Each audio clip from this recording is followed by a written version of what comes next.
Hello everyone, welcome back to my YouTube channel. Guys, आज मैं आप सभी लोगों के सामने 30 ईडियम्स एंड फ्रेजेस का एक न्यू सेशन लेकर आई हूँ, जिसके अंदर मैं 30 ईडियम्स एंड फ्रेजेस कवर करूँगी विद ट्रिक्स।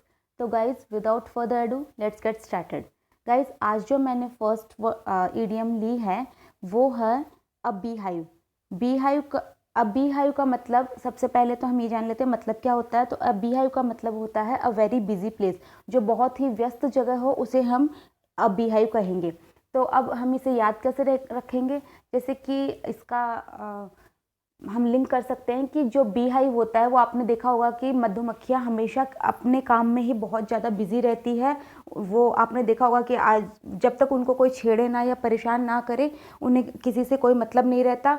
और मधुमक्खियों को ही एक ऐसा जीव माना जाता है जो हर वक्त अपने काम में व्यस्त रहती है। तो आप मधुमक्खियों को बिल्कुल व्यस्त प्राणी से रिलेट करके कि अब बी हाइव वो जगह होगी जो कि बहुत ही ज़्यादा व्यस्त जगह जिसे हम कहेंगे। तो अगर किसी भी जगह के लिए हमें ऐसे कहना हो कि ये जगह तो बहुत ही ज़्यादा व्यस्त जगह है, तो हम उसे अ बी हाइव कह सकते हैं, उसे उसकी उपमा दे सकते हैं। और गाइस, जो नेक्स्ट है हमने ली है वो है अ बोन टू पिक। तो अ बोन टू पिक का मतलब जो होता है an issue to deal with, मतलब कि वो मुद्दा जिससे हमें निपटना हो। तो जैसे कि हम इसे याद करने के लिए रिलेट करेंगे कि जैसे इसमें लिखा है अ बोन टू पिक, मतलब वो हड्डी जो हमें उठानी है। तो एक तरीके से इसका मतलब हो गया वो मसला जो हमें सबसे पहले निपटाना हो। जैसे कि हम कहते हैं ना कि अरे पहले बाकी सब काम छोड़ो, सबसे पहले इसको निपटाते, ये ज़्यादा ज़रूरी है। तो वो हमारे लिए क्या हो गया, अ बोन टू पिक। तो इस तरीके से आपको याद रह जाएगा। Now the third one is a cake walk. Cake walk का सबसे पहले मतलब ये रहेगा कि वेरी इजी टास्क, जो काम बहुत ही इजी हो करने में, जो बिल्कुल भी डिफिकल्ट नहीं हो, आसान कार्य को हम कहेंगे एक अ केक वॉक। तो अब हम इसे याद करने के लिए इमेजिन करेंगे माइंड के अंदर कि अगर हम केक के ऊपर चलने की कोशिश करें तो वो बिल्कुल भी पत्थरों पर चलने जितना मुश्किल तो नहीं होगा। बिल्कुल हमें एक स्लिपरीनेस, एक फिसलन सी महसूस होगी। हम बिल्कुल इजीली अगर चाहे तो चल सकते हैं। इस तरीके का हमारे माइंड में इमेजिनेशन आएगा, बिल्कुल ही स्मूथ एक वॉक हमारे माइंड में आएगी। तो केक वॉक हमें कैसी नज़र आ रही है, बिल्कुल ही एक जो ईजी सी वॉक हो। तो हम केक वॉक को फिर रिलेट कर पाएंगे कि जो काम बिल्कुल आसान हो उस काम के लिए हमें ये यूज़ कर सकते हैं कि this is a cake walk, मतलब ये काम तो बहुत ही ईजी, जिसे हम कहते हैं ना ये हमारे बाएं हाथ का खेल है, तो उसे हम ये केक वॉक इंग्लिश में कहते हैं। तो अभी जो नेक्स्ट मैंने ली है वो है a chill to the heart. तो सबसे पहले इसका मतलब जान लेते हैं। इसका मतलब होगा वेरी फियरी, या फिर बहुत डरा देने वाला, जो बहुत ही भयावह हो, उसे हम कहेंगे a chill to the heart. अब हम इसे याद कैसे रखेंगे, जैसे कि इसकी ईडियम में इन्होंने लिखा है a chill to the heart.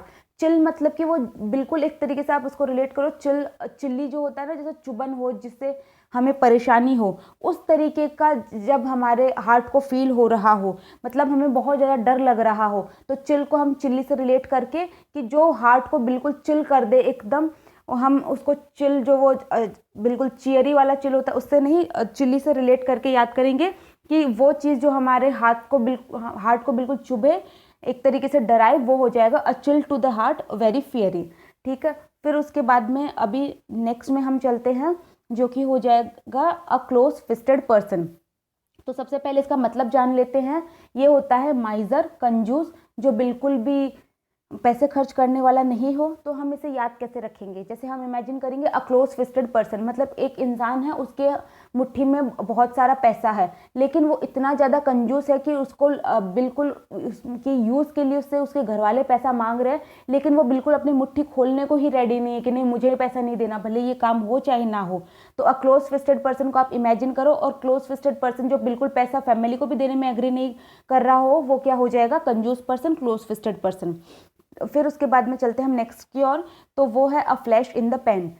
तो a flash in the pan का सबसे पहले मतलब जान लेते हैं। वो है sudden but a short term success, कि जिसे कहते हैं ना आकस्मिक और थोड़ी देर की जो सफलता जो होती है, उसे हम बोलेंगे अ फ्लैश इन द पैन। तो इसे याद रखने के लिए हम माइंड में एक पिक्चर बनाएंगे कि हम कुछ बना रहे थे, तो एक जिस पेन में हम बना रहे थे उसमें अचानक से एक चमक निकली, जिससे हमारे अंदर एक उम्मीद जागी कि अरे वाह, हमें हमें जो काम चाहिए था वो हमें मिल गया, वो अब पूरा हो गया। लेकिन उसके बाद ही वो बिल्कुल वो चमक चली जाती है। तो एक तरीके से एक बिल्कुल क्षणिक वो एक फ्लैश आया था, तो उसकी वजह से हमें लगा कि अरे हमने सक्सेस पा ली, लेकिन नहीं, वो एक क्षणिक सफलता थी, वो अचानक हमें मिली थी, लेकिन वो शॉर्ट टर्म के लिए थी, वो लॉन्ग टर्म के लिए बिल्कुल नहीं थी। तो ए फ्लैश इन द पैन की ऐसे इमेजिनरी पिक्चर जब भी आप बना के माइंड में सोचोगे तो आपको इसका मतलब याद आ जाएगा। Now the next is a flying visit. Flying visit का मतलब होता है a very short time visit. तो अब हम इसको याद रखेंगे कि एक फ्लाइंग, जिसे हम कहते हैं ना, अरे वो तो उड़ता सा आया और उड़ता सा चला गया, भागता सा आया भागता सा चला गया, कि मतलब बिल्कुल ऐसे उड़ते उड़ते उसने विजिट दे के चला गया, बहुत ही छोटे टाइम के लिए वो मिलकर गया या आकर गया, तो उसे हम बोलेंगे अ फ्लाइंग विजिट। फिर उसके बाद में जो नेक्स्ट हमने लिया है वो है अ 9 days वंडर। इसका मतलब हो जाएगा something occurring for very less time. मतलब जिसे कहते हैं ना, हिंदी में इसको कहेंगे हम 4 दिन की चांदनी। वैसे भी ये इंग्लिश में जो भी हम जैसे 4 दिन की चांदनी बोलते हैं, तो ये उसको जैसे हम बोलते हैं 7वें आसमान पर, तो ये इनको ज़्यादातर 9 से रिलेट करके ले जाते हैं, जैसे अ 9 days wonder, on the 9th sky, ऐसे करके। तो 9 days वंडर का हिंदी मीनिंग हो गया 4 दिन की चांदनी। मतलब जो बिल्कुल ही कम समय के लिए हो, उसे हम कहते हैं कि ये होता है 9 days वंडर। जैसे कि कोई काम हो जो मतलब कि हाँ कुछ दिनों तक तो किसी ने बहुत अच्छा किया, फिर उसके बाद में वापस अपने वाले ही रूटीन पे आ गया, तो हम कहते हैं ना कि तेरे लिए तो ये 4 दिन की चांदनी थी, अब फिर से वही अंधेरी रात है। तो इस तरीके से। तो अभी हम चलते हैं नेक्स्ट की ओर, जो कि है add fuel to the fire. तो add fuel to the fire का मतलब होता है टू वर्सन द मैटर। मतलब कि जो पहले मुद्दा पहले से ही खराब था उसको और ज़्यादा खराब कर देना।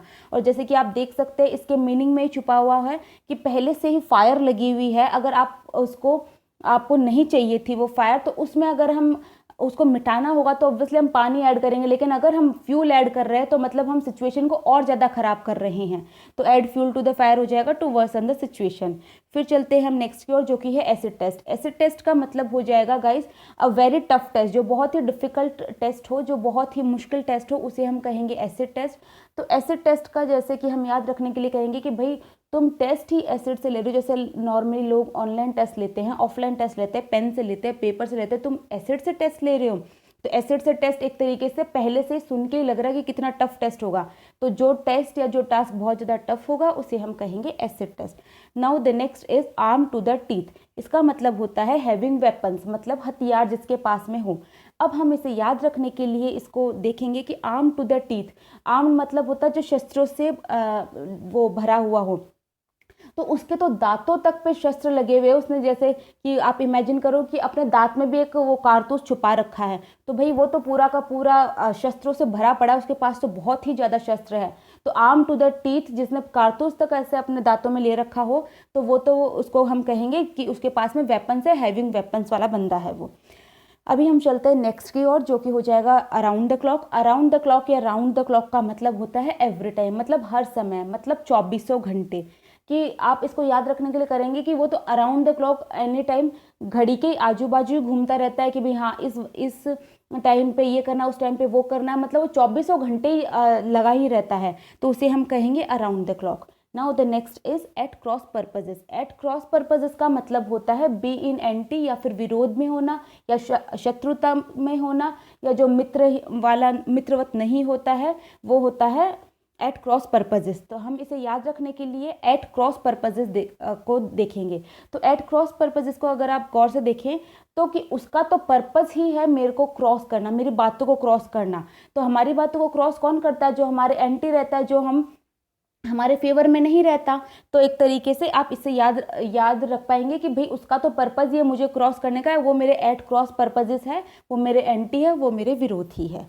ठीक है। फिर उसके बाद में हम नेक्स्ट में चलते हैं एट ऑड्स। एट ऑड्स का सबसे पहले मतलब होता है अपोजिट इन थिंकिंग, मतलब जो विचारों में बिल्कुल ही उल्टा हो, बिल्कुल ही अपोजिट हो, तो वो हो जाएगा एट ऑड्स। तो एट ऑड्स को हम याद कैसे रखेंगे? ऑड का मतलब होता है जो सबसे अलग हो। तो जो हमसे, जब हमारे लिए बात आ रही है एट ऑड्स, मतलब जो हमसे अलग हो, हमसे विचारों में अलग हो, हमसे सोच में अलग हो, तो हम उन्हें क्या कहेंगे? At odd. कि भाई तू तो मेरे से इस मैटर में बिल्कुल अलग है, हमारे अंदर मतभेद है, मनभेद भले ही ना हो लेकिन मतभेद है। तो अभी हम चलते हैं नेक्स्ट की ओर। नेक्स्ट हो जाएगा एट विट्स एंड। मतलब इसका मतलब होता है कंफ्यूज हो जाना, बिल्कुल ही असमंजस में पड़ जाना कि आखिर हमें करना क्या है। इसका एक और होता है एट सी। एट सी को भी कंफ्यूज ही बोलते हैं। कि बिल्कुल हम सी के अंदर हमें समझ में ही नहीं आ रहा करना क्या है, पूरा समुद्र समुद्र आजू बाजू कुछ दिख ही नहीं रहा पानी पानी के अलावा, ऐसे भी आप याद कर सकते हैं। एट सी का मतलब भी कंफ्यूज होता है। और एट विट्स एंड का कि जहाँ पर आपकी विट मतलब आपकी बुद्धि, जो आपकी जो रैशनल थिंकिंग होती है वो ही खत्म हो जाए तो ऑब्वियसली इंसान बिल्कुल पजल हो जाएगा, बिल्कुल उसे कुछ समझ ही नहीं आएगा कि हमें करना क्या है। लेबिरिंथ माइंड हो जाएगा, लेबिरिंथ का मतलब भी पजल होता है। तो एट विट्स एंड का मतलब हो जाएगा कंफ्यूज, बिल्कुल ही सोच में पड़ जाना कि आखिर मुझे क्या करना है, डिसाइड नहीं कर पाना, ऐसे सिचुएशन जिसमें हम कुछ डिसाइड ना कर पाए। अभी चलते हैं हम हमारे नेक्स्ट 15 वर्ड्स की ओर। नेक्स्ट 15 वर्ड्स में हमारा फर्स्ट है alive and kicking. Alive and kicking का मतलब होता है एक्टिव एंड हेल्दी, मतलब कि जो बिल्कुल सक्रिय हो, जो बिल्कुल स्वस्थ हो।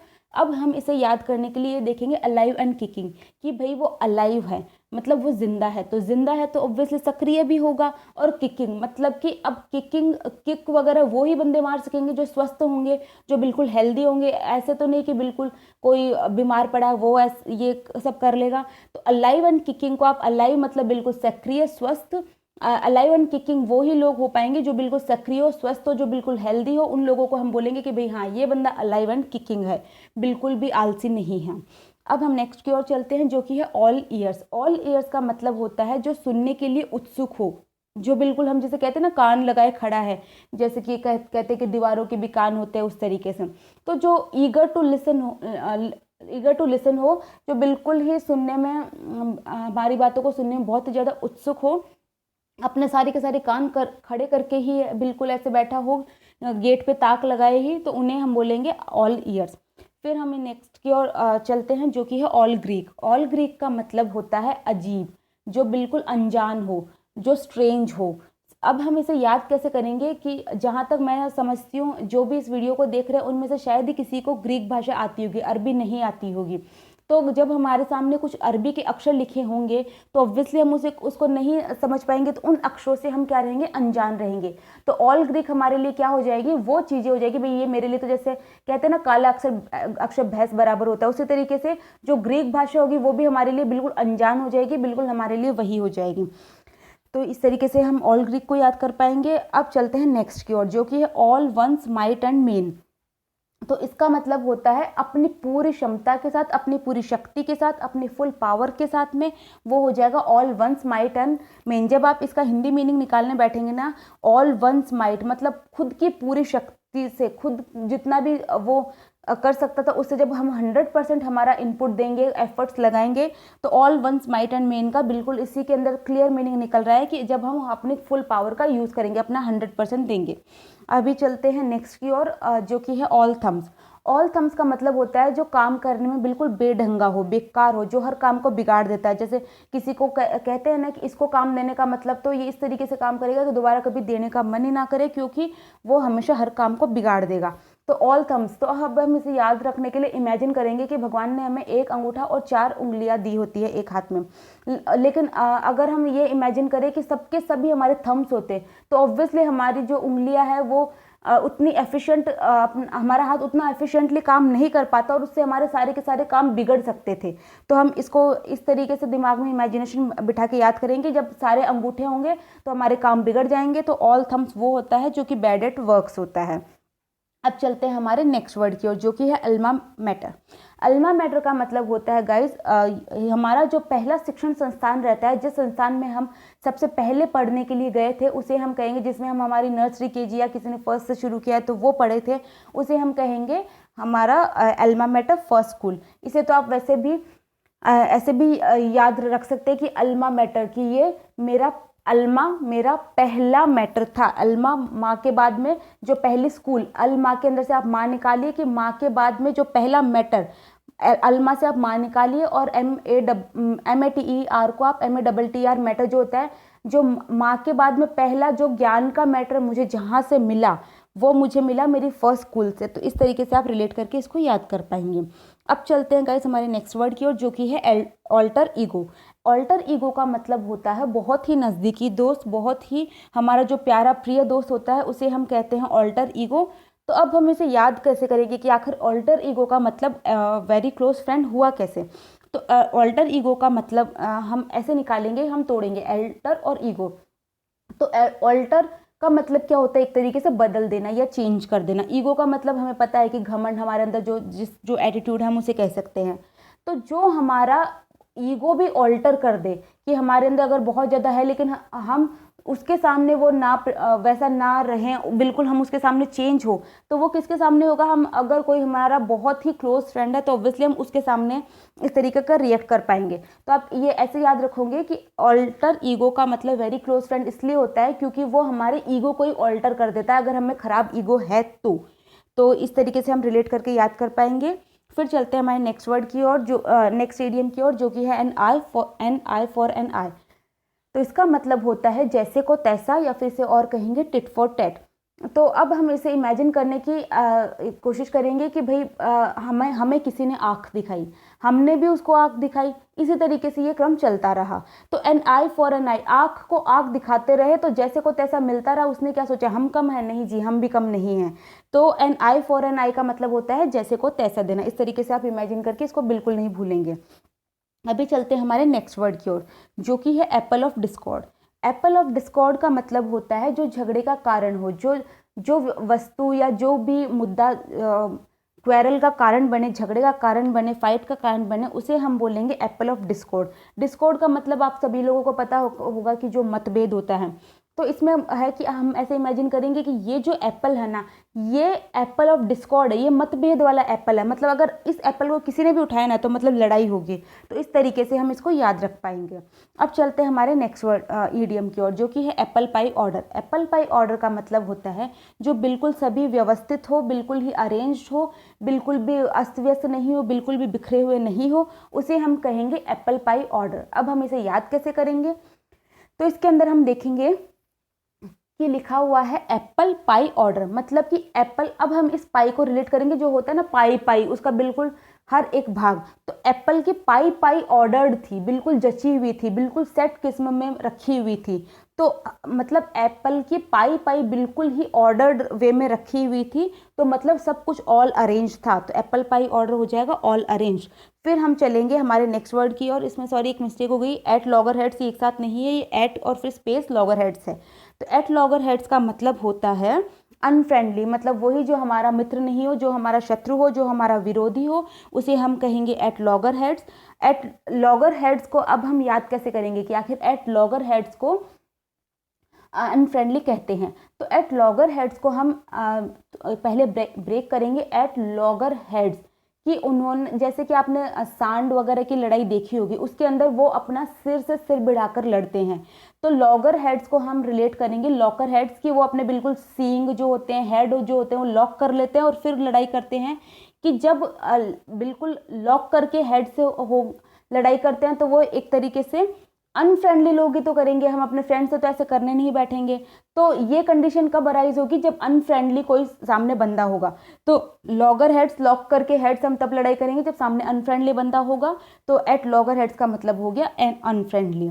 फिर बात करते हैं एट रैंडम। एट रैंडम का मतलब होता है विदाउट एनी रीजन, बिना किसी कारण के, बिना कोई मतलब के, बिल्कुल बस, जिसे हम कहते हैं ना कि अरे ऐसे ही, जैसे आपसे कोई भी पूछे कि आपने ये काम क्यों किया, अरे ऐसे मन कर गया, जो वो सिचुएशन होती है उसे हम बोलेंगे without any reason at random. Random का आप सभी लोगों को मतलब होता है बेतरतीब तरीके से, मतलब जब हम बिना कुछ सोचे या बिना कुछ पूर्वानुमान के बस बिल्कुल ही रैंडमली, बिल्कुल ही हम उठा लेते हैं बिना कोई प्रोबेबिलिटी का, इनका सबका अनुमान लगाए हुए, तो उसे हम कहेंगे एट रैंडम या फिर बिना किसी रीज़न के, जो इसे कहते हैं ना बिना वजह के, बेवजह है। ठीक है। फिर अभी हम चलते हैं एट स्नेल स्पेस। ये मैंने एक मेरे पहले जब मैंने इंट्रोडक्शन का जो वोकैब का वीडियो था उसमें ये करवाया था एट स्नेल स्पेस, उसके अंदर मैंने इसको विथ ट्रिक विथ इमेज करवाया था।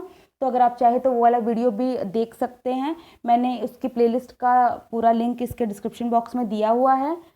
तो अभी चलते हैं एट स्नेल स्पेस पे। एट स्नेल स्पेस का मतलब होता है जो बहुत ही धीमी गति से चले। स्नेल आप सभी लोगों को पता होगा कि बहुत ही धीमी गति से चलता है। तो जो स्नेल की पेस मतलब होता है उसकी गति, उसकी रफ्तार, जो स्नेल की गति से, स्नेल की रफ्तार से चल रहा हो, मतलब वो बहुत ही ज़्यादा धीमा काम कर रहा है, तो उसे हम कहेंगे at snail space very slow. Now the next word is at the drop of a head. इसका मतलब होता है एट द मोमेंट, क्षणिक, बिल्कुल ही तुरंत जिसे कहते हैं, बिल्कुल बिना कोई देरी किए, बिना कोई वक्त गवाए, जो जिसे कहते हैं ना चुटकियों में काम कर देना, बिना कि एक तरफ इधर इंस्ट्रक्शन मिला नहीं कि उधर काम हो गया। जैसे आपने उसमें तानाजी मूवी में भी देखा होगा, बिल्कुल सैफ अली खान जैसे वो अपनी हैट गिराता है, हम उससे रिलेट करके याद करेंगे कि जैसे ही उसने हैट गिराई इतने में उसके जो सैनिक थे उन्होंने उनके वो गले भी उड़ा दिए थे, कि एक तरफ इंस्ट्रक्शन मिला नहीं कि हमने हमारा काम भी कंप्लीट कर दिया। तो मतलब बिल्कुल क्षणिक, बिल्कुल तुरंत जब हम काम कर देते हैं, आप उसको वो तानाजी मूवी से रिलेट करके याद कीजिए कि eight the drop of a hat मतलब होता है बिल्कुल तुरंत काम कर देना। फिर अब हमारे लास्ट 30th वर्ड की ओर, इडियम की ओर चलते हैं अपने, जो कि है at the end of your tether, जिसका मतलब होता है अनबेरेबल, मतलब जिसे बेयर नहीं किया जा सकता, जिसे बिल्कुल भी बर्दाश्त नहीं किया जा सकता। टेथर का मतलब ही होता है बेयर करना, बर्दाश्त करना, कि जब आपकी वो बोलते हैं ना कि बर्दाश्त करने की सीमा आ गई है, अब इससे ज़्यादा हम बर्दाश्त ही नहीं कर सकते, तो उसे हम बोलेंगे at the end of your tether, और वो हो जाएगा अनबेरेबल। तो इससे आप सीधा मीनिंग डायरेक्टली इसी से ही निकाल सकते हैं। तो गाइज़, अगर आप लोगों को ये सेशन अच्छा लगा हो तो please like, share and subscribe. Thank you so much for watching. Have a nice day.